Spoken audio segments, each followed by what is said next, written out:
Shalom, selamat pagi sidang jemaat Gereja Rehoboth Benih Kasih dan semua Bapak Ibu Saudara-saudara pendengar yang ada di rumah. Kita memuji Tuhan, kita bisa beribadah meskipun dalam ibadah secara online, tetapi kita harus serius beribadah karena Yesus hadir di rumah saudara dan kami beriman bahwa meskipun di rumah kita akan diberkati. Mari kita akan berdoa. Pertolongan yang datang daripada Tuhan yang menjadikan langit dan bumi dengan segenap isinya. Tuhan memelihara segenap ciptaannya dengan kasih-Nya dari selama-lamanya sampai selama-lamanya. Bapa dalam surga, kami mengucap syukur pada pagi hari ini. Kami boleh beribadah. Meskipun kami di rumah, tetapi kami mau serius beribadah. Kami fokus. Kami benar-benar ya Tuhan diberikan kuasa yang dari Tuhan sehingga kami bisa memuji Tuhan meskipun di rumah. Kami belajar kebenaran firman Tuhan. Ini semua karena kasih anugerah Tuhan. Terima kasih ya Tuhan. Berikan hati yang terbuka, hati yang serius bahwa Yesus pun hadir di antara kami. Terima kasih ya Tuhan. Di dalam nama Yesus kami berdoa. Amin. Shalom saudara-saudara, bagaimana kabarnya? Saya percaya saudara-saudara tetap dalam lindungan Tuhan. Kita sekarang mau menaikkan pujian kita mau katakan sukacita surga. Kita mau naikkan lagu ini dengan penuh sukacita, amin.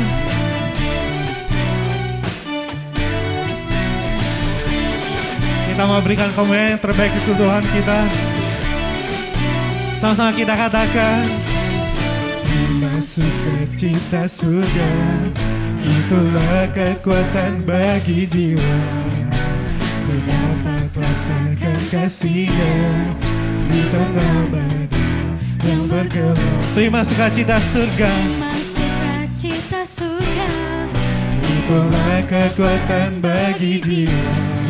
Ku dapat saksikan kuasa-Nya, taklukkan badai yang bergelora.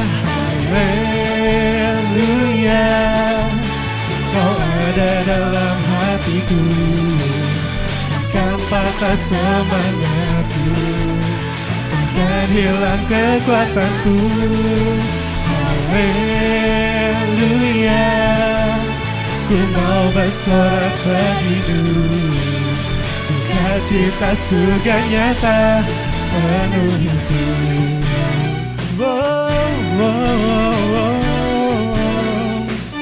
Lebih lagi katakan, terima sukacita surga, itulah kekuatan bagi jiwa. Ku dapat rasakan kasih-Nya di tengah badai yang bergelap. Terima sukacita, terima sukacita surga, amin. Itulah kekuatan bagi jiwa. Ku dapat saksikan kuasa-Nya, taklukkan badai yang bergelora. Haleluya, Kau ada dalam hatiku, takkan patah semangatku, takkan patah semangatku, takkan hilang kekuatanku. Haleluya, ku mau bersorak bagimu, sukacita surga nyata penuhiku. Haleluya, Kau ada dalam hatiku, takkan patah semangatku, takkan hilang kekuatanku. Haleluya, ku mau bersorak bagimu, sukacita surga nyata penuhiku. Sukacita surga nyata penuhiku, sukacita surga nyata penuhiku. Oh, sukacita surga penuhi kami. Yeah.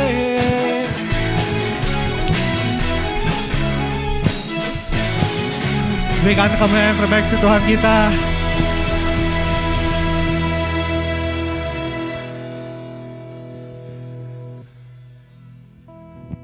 Kita siapkan hati kita kepada Tuhan. Kita mau katakan Kau manis Tuhan. Di saat seperti ini pun juga Tuhan Yesus, janji-Mu tetap manis terhadap hidup kami Bapa.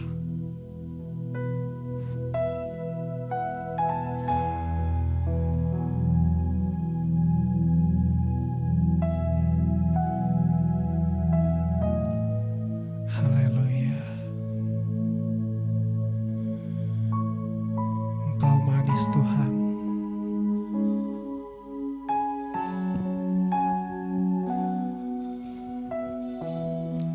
Mari kita katakan, ya Tuhanku, ya Tuhanku,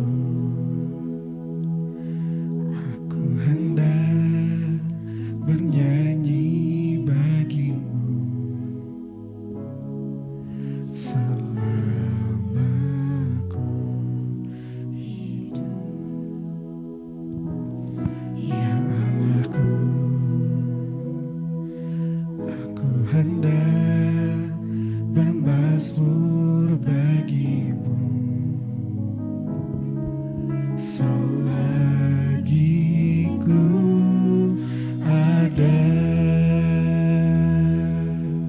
Mari kita katakan, inilah yang ku renungkan setiap waktu.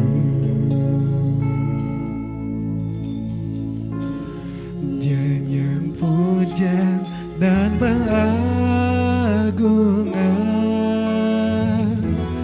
kepadamu.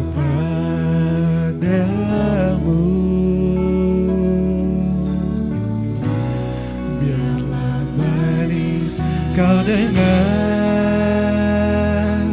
Tuhan, manis kau dengar Tuhan, dan hatiku bersuka karena-Mu. Mari kita bawakan lagu ini lebih sungguh-sungguh lagi, katakan, ya Tuhanku, Ku hendak bernyanyi bagimu selamaku, ya Allahku. Aku hendak bermazmur bagimu selagi ku ada. Katakan, yang ku renungkan setiap waktu. Nyanyian Pujian dan pengagungan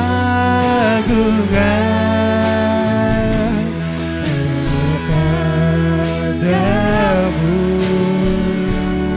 Biarlah manis, manis manis kau dengar Tuhan, manis kau dengar Tuhan, dan hatiku bersuka.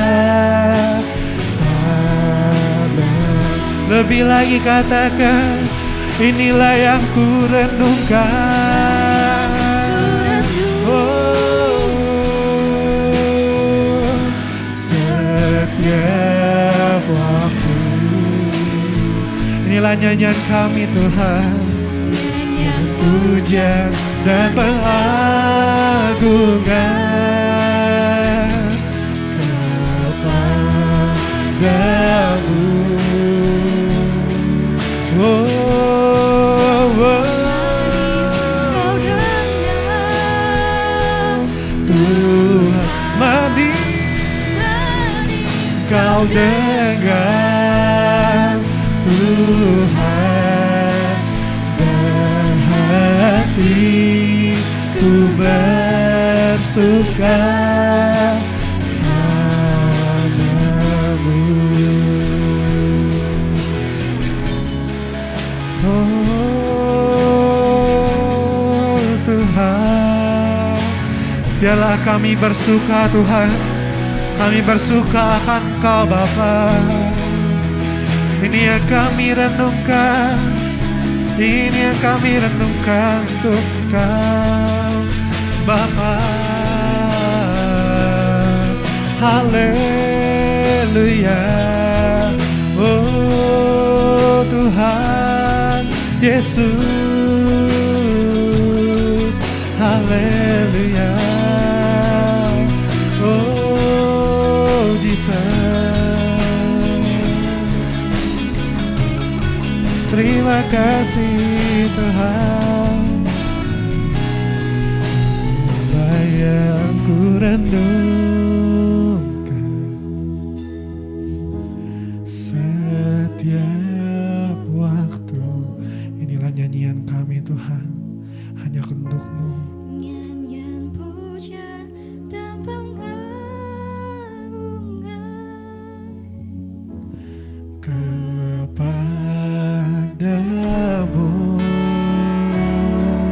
Oh, Kau dengar,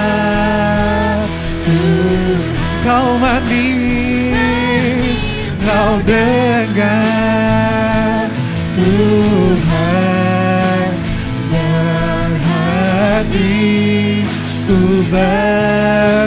berhatiku bersuka dan hatiku bersuka dan hatiku bersuka padamu. Haleluya. Terima kasih Tuhan.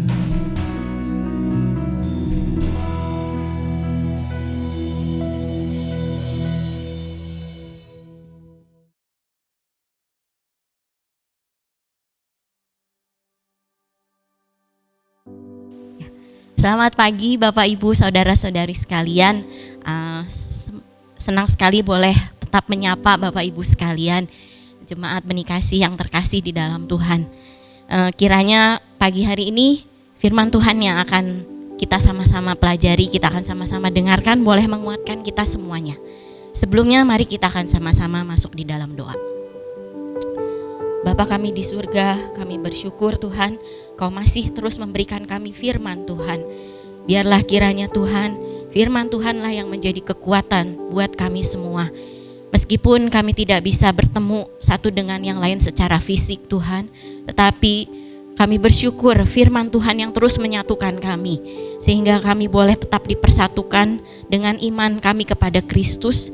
Kami boleh tetap merasakan kekuatan yang dari Engkau dan juga kekuatan dari semua saudara-saudara seiman kami Tuhan. Kami berdoa Tuhan, kiranya Kau berbelas kasihan kepada kami Tuhan. Berikan terus firman Tuhan yang boleh menguatkan kami.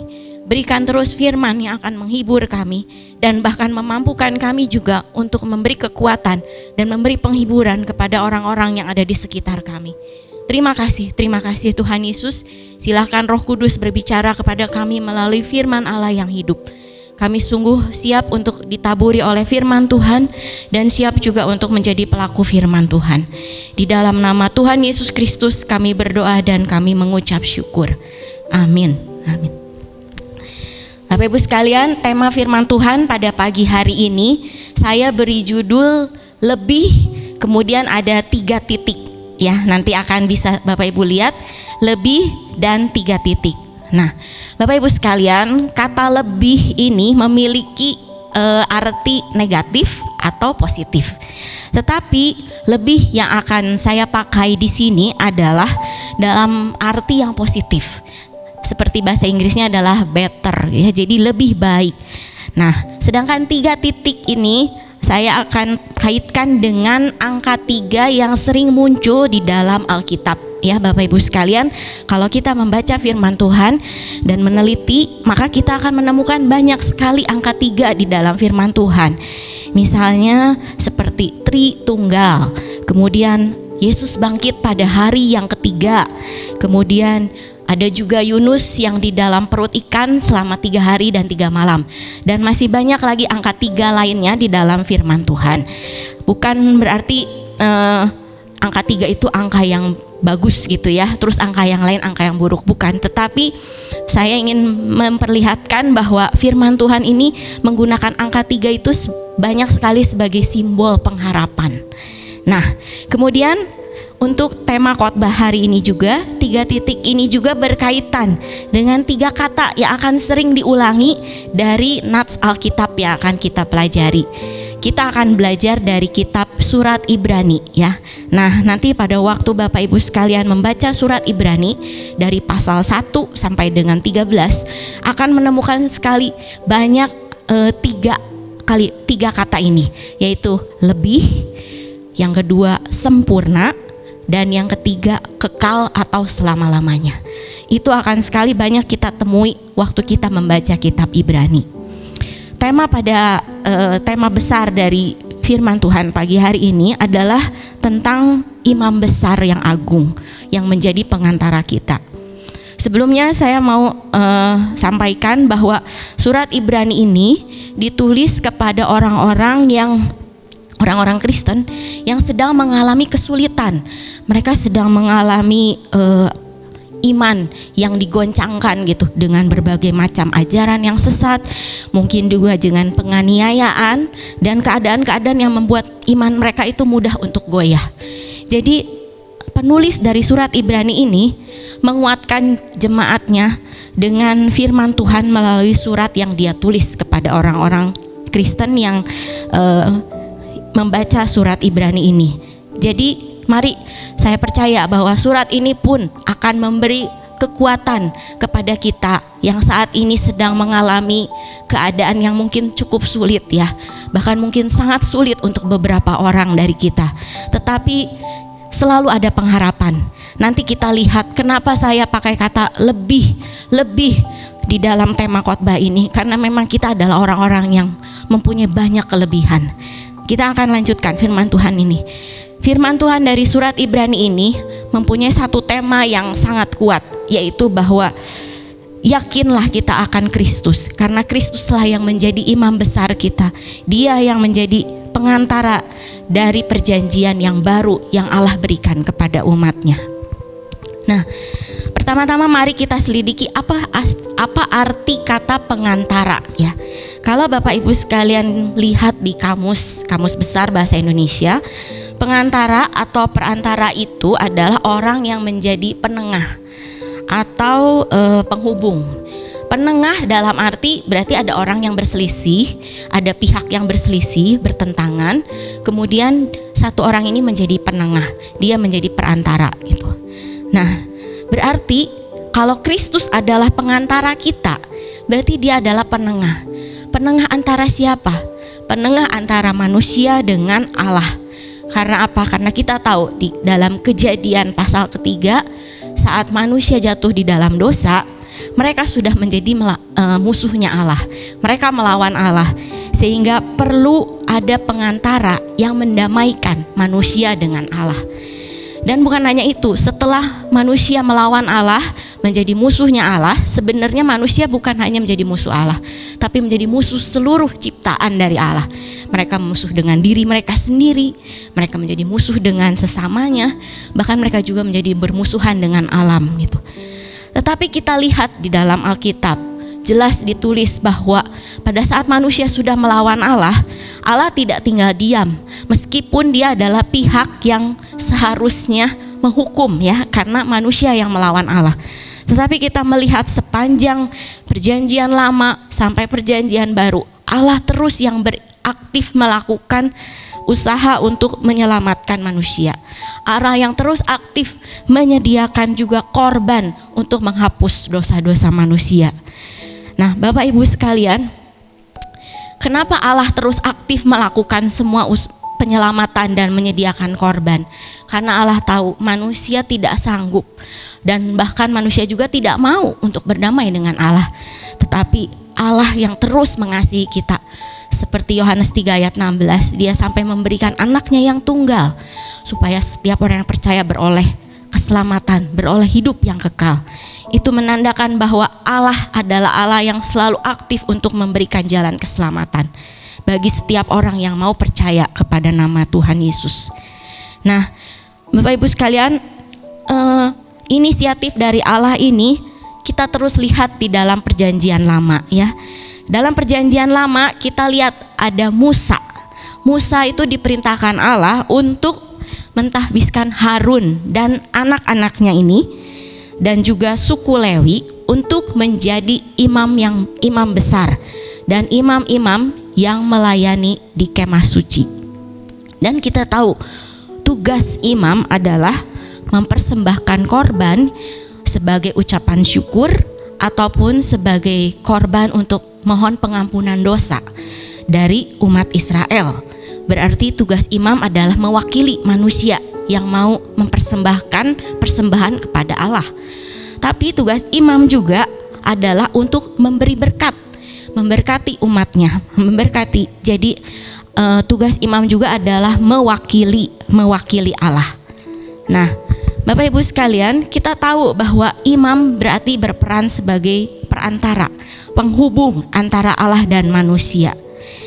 Karena manusia tidak dapat menghampiri Allah. Allah adalah Allah yang kudus, sedangkan manusia adalah manusia yang berdosa. Sehingga kalau manusia menghampiri Allah tanpa perantara, maka manusia itu akan mati. Seperti kita tahu apa yang terjadi waktu Tuhan menampakkan diri di Gunung Sinai. Ya, sehingga Musa harus menjadi perantara antara bangsa Israel dengan Allah sehingga bangsa Israel tidak mati. Nah, ternyata jabatan imam besar itu bukan hanya untuk Harun dan keturunannya, bukan hanya untuk suku Lewi dan keturunannya, tetapi kita melihat karena imam ini adalah anugerah. Jabatan imam ini adalah anugerah, bukan karena kebaikan mereka, bukan karena mereka yang lebih unggul dari suku-suku lain, tetapi semata-mata hanya karena anugerah. Kenapa dikatakan anugerah? Karena kita tahu Harun tetap orang yang berdosa. Dia bahkan membawa orang Israel pada waktu itu membuat anak lembu emas untuk disembah, sehingga banyak orang Israel yang mati, sekitar 3.000 dikatakan di dalam firman Tuhan. Kemudian anak-anaknya juga mempersembahkan api yang asing, sehingga mereka dimusnahkan oleh api, oleh Tuhan. Ini menunjukkan bahwa imam besar dan imam yang dipilih oleh Tuhan itu tetap adalah orang-orang yang berdosa itu. Tetapi kita lihat Allah tetap setia pegang perjanjiannya. Dia tetap mau menjadikan imam besar. Dia tetap mau memilih imam-imam untuk mewakili Allah kepada manusia. Dan kita lihat bukti Allah tetap setia, yaitu dia mengirimkan Tuhan Yesus Kristus yang menjadi imam besar agung, yang menjadi pengantara yang sempurna untuk umat manusia. Dan kita lihat bahwa di dalam surat Ibrani ini, kalau Bapak Ibu nanti baca, nanti bisa kita lihat di dalam tabel yang akan ditampilkan bahwa Tuhan Yesus sebagai imam besar agung dan juga imam besar yang pada waktu itu di dalam perjanjian lama itu, Tuhan Yesus adalah imam agung besar yang lebih memberi pengharapan. Dia adalah imam besar agung yang lebih sempurna. Dia adalah imam agung besar yang lebih kuat. Nanti kita lihat bahwa Tuhan Yesus itu, kalau imam besar yang manusia adalah orang yang berdosa, tidak sempurna, tetapi imam besar agung Yesus Kristus, dia adalah sempurna karena tidak berdosa. Kemudian imam besar manusia, dia terbatas oleh usia, sehingga harus banyak imam yang meneruskan jabatannya. Tetapi imam besar agung Kristus, dia hanya satu, esa dan kekal untuk selamanya. Kemudian imam besar manusia itu di bawah kuasa maut, tetapi imam besar agung Kristus, dia sudah menang atas kuasa maut. Imam besar manusia, dia hanya bisa mengorbankan darah binatang, tetapi imam besar agung Kristus, dia mengorbankan darahnya sendiri. Kemudian kita tahu bahwa persembahan korban darah binatang itu dikatakan di dalam Ibrani 10 ayat 4 tidak bisa menghapus dosa manusia, tetapi imam besar Kristus yang mempersembahkan darahnya sendiri itu menghapus dosa manusia. Kemudian juga imam besar manusia itu di bawah hukum Taurat, tetapi imam besar agung dia yang menggenapi hukum Taurat. Dan yang terakhir, imam besar agung melayani hanya di kemah yang sementara, tetapi imam besar agung melayani di kemah yang kekal, yaitu di sorga yang bukan buatan manusia tetapi buatan Allah. Nah, Bapak Ibu sekalian, kita sangat bersyukur mempunyai imam besar agung yang menjadi pengantara kita, yang begitu lebih memberi pengharapan, lebih sempurna dan lebih kekal. Tetapi anugerah Tuhan tidak berhenti sampai di situ. Kita tahu bahwa di dalam perjanjian yang baru, kita sebagai orang-orang percaya, Tuhan memberikan jabatan imam buat kita semua. Di dalam 1 Petrus 2 ayat 9 dikatakan bahwa kamulah imamat yang rajani. Kita sangat bersyukur. Sekali lagi kita lihat bahwa bukan karena kita lebih baik, bukan karena kita lebih unggul dari siapapun juga, sehingga Allah memanggil kita menjadi imamnya, tetapi semua semata-mata hanya karena anugerah. Maka kita boleh menjadi imamatnya yang rajani. Dan kita bersyukur kalau pada zaman perjanjian lama, imam-imam itu hanya melayani Allah di kemah suci yang bisa dibongkar pasang gitu ya, terbatas tempatnya. Tetapi kita dikatakan kita adalah imamat rajani. Berarti kita itu imam yang melayani di dalam kerajaannya Allah. Satu anugerah, satu kemuliaan, kehormatan yang begitu besar untuk manusia yang berdosa, untuk kita orang-orang yang percaya kepada Kristus, kalau kita dilayakkan untuk menjadi imam di dalam kerajaannya Allah gitu. Jadi sungguh lebih agung, sungguh lebih besar, sungguh lebih tinggi pelayanan kita. Karena itu mari kita melayani Kristus dengan lebih bersungguh-sungguh lagi, dengan lebih bertanggung jawab lagi. Kenapa kita disebut imamat yang rajani juga? Saya terkesan dengan satu penjelasan gitu ya. Kalau imam-imam zaman perjanjian lama, mereka itu dari suku Lewi gitu ya. Tetapi kenapa berubah pada waktu Kristus menjadi imam besar agung? Dia bukan dari keturunan suku Lewi, tetapi dia dari suku Yehuda. Di mana kita tahu suku Yehuda adalah yang menjadi raja-raja bangsa Israel pada waktu itu. Berarti memang kita adalah imamat yang rajani kalau kita ada di dalam Kristus. Kita menjadi imam kerajaan karena kita ada di dalam Kristus. Nah, Bapak Ibu sekalian, ada satu pernyataan yang boleh mengingatkan kita bahwa kita adalah imamat rajani, tetapi kita juga jangan menjadi orang yang sombong. Karena apa? Karena kita orang Kristen adalah imam bukan karena memakai jubah imam, bukan karena segala perlengkapan baju imam gitu yang begitu indah, yang begitu megah, tetapi kita adalah imam karena kita dilayakkan. Kita bisa memberanikan diri kita datang ke hadirat Tuhan tanpa melalui manusia, tetapi melalui Kristus yang sudah membuka jalan buat kita. Jadi bukan karena kita, tetapi hanya karena Kristus. Kemudian kita juga adalah raja, bukan karena kita pakai mahkota, bukan karena kita menguasai banyak tanah kekuasaan, bukan karena kita juga mempunyai banyak orang yang takut sama kita, orang yang tunduk sama kita. Tetapi kita adalah raja karena kita sudah mengalahkan maut, mengalahkan dosa, mengalahkan kematian bersama-sama dengan Kristus yang sudah mengalahkan maut, mengalahkan kematian, dan mengalahkan dosa. Jadi sungguh satu anugerah kalau kita boleh dipanggil sebagai imamat yang rajani, dan juga sungguh satu kemurahan Tuhan semata. Karena itu mari sama seperti imam yang hidupnya dikuduskan bagi Tuhan ya, dipisahkan bagi Allah supaya tetap dia boleh datang menghampiri hadirat Allah.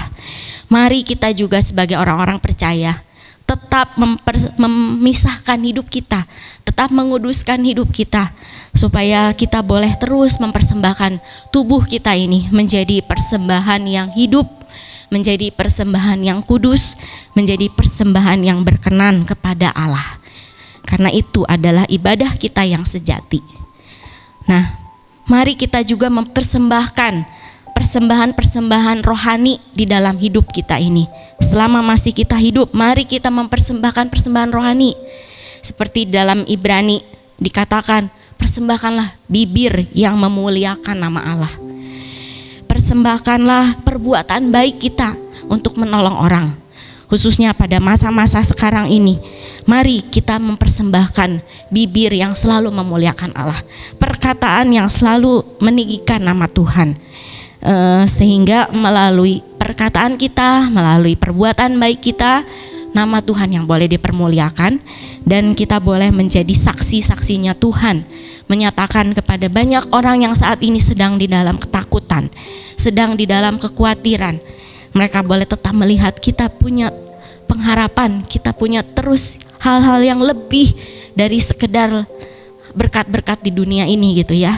Kita adalah orang-orang yang lebih berpengharapan, lebih kuat, lebih mempunyai kekuatan di dalam Tuhan Yesus. Nah, Bapak Ibu sekalian, kita bersyukur karena kita adalah orang yang lebih berpengharapan. Karena nanti sekali lagi saya menganjurkan Bapak Ibu sekalian baca surat Ibrani ini dari pasal 1 sampai dengan 13. Kemudian temukan begitu banyak kekuatan yang Tuhan berikan melalui surat Ibrani ini, melalui pengantara kita. Karena pengantara kita itu adalah pengantara yang menopang segala yang ada dengan firman-Nya, penuh dengan kekuasaan. Ibrani 1 ayat 3 menuliskan itu. Dia menopang alam semesta ini. Bapak Ibu sekalian, saya diingatkan, kalau kita mulai lemah, kalau kita mulai takut, pandanglah langit, pandanglah matahari yang masih bersinar buat kita. Itu menunjukkan bahwa jelas membuktikan Allah masih menopang alam semesta ini. Maka Allah juga masih menopang hidup kita. Kemudian pengantara kita adalah pengantara di sorga yang senantiasa menghadap hadirat Allah untuk kepentingan kita.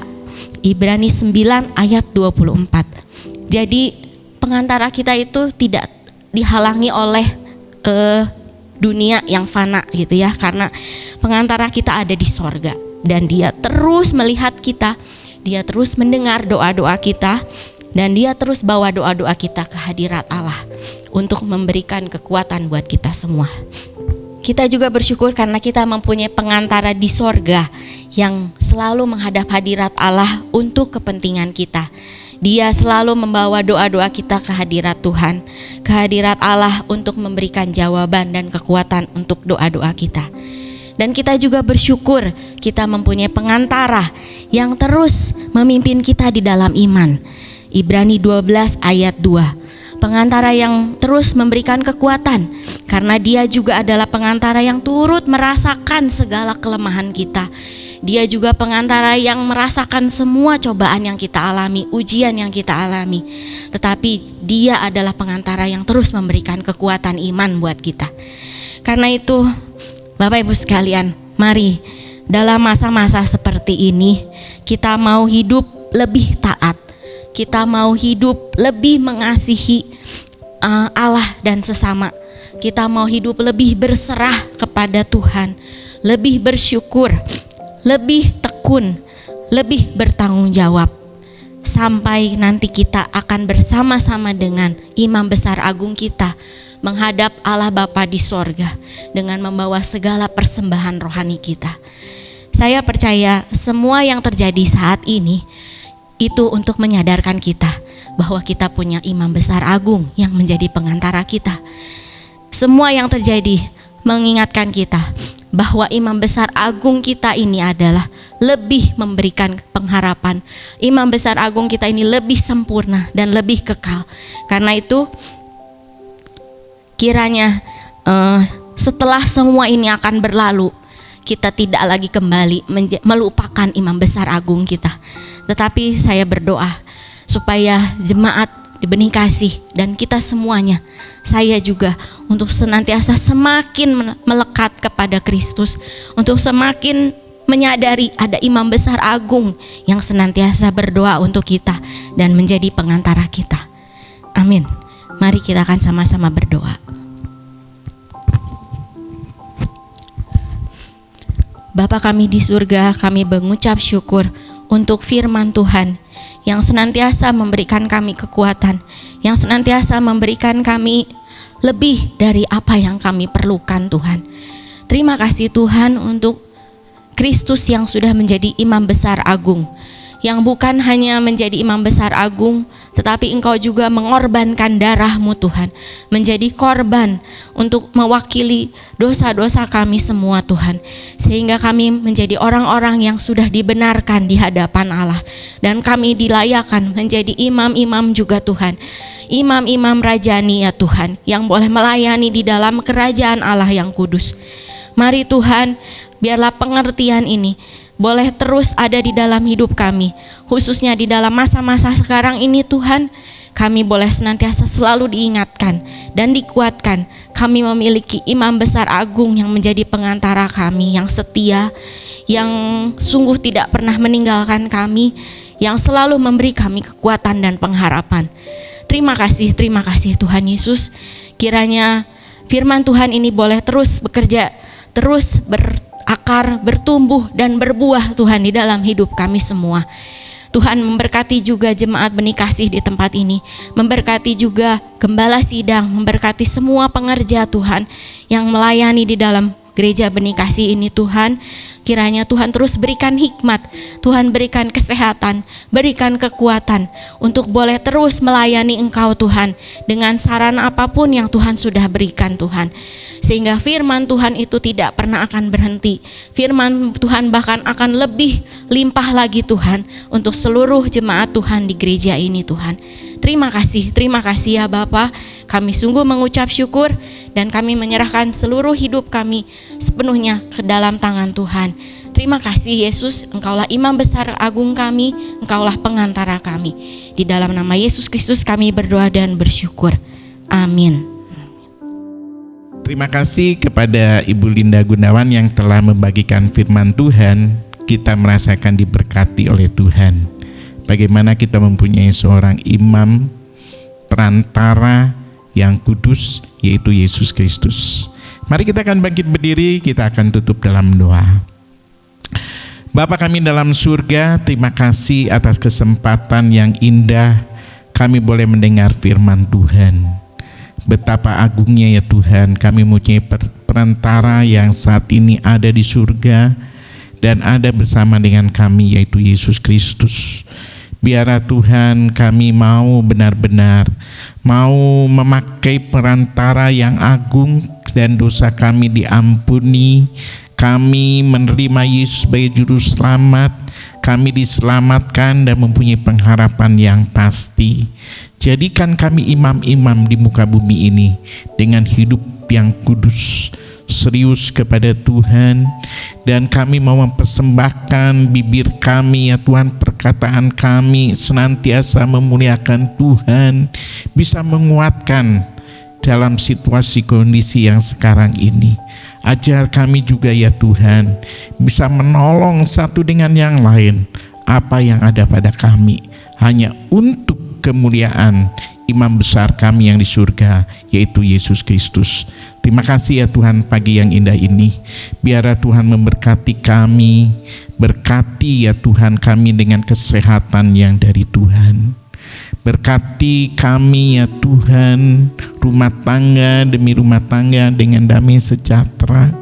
Berkati ya Tuhan usaha pekerjaan kami dibuatnya berhasil.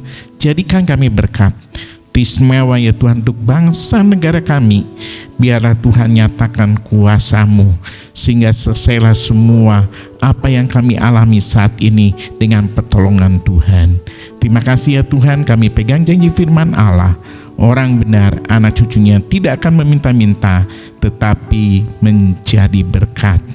Sekarang saudaraku, angkatlah kedua tangan saudara.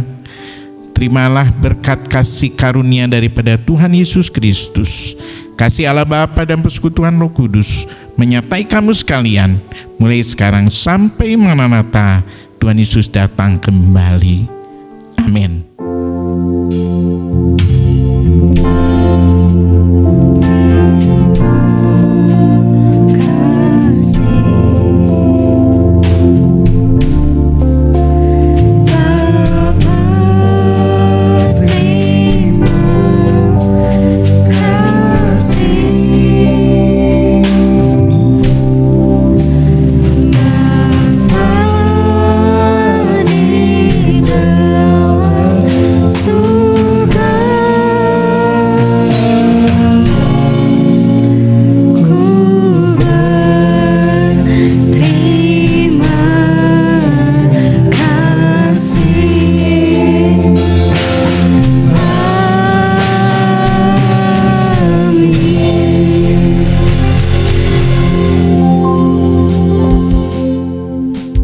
Saudara jangan tutup dulu smartphone saudara.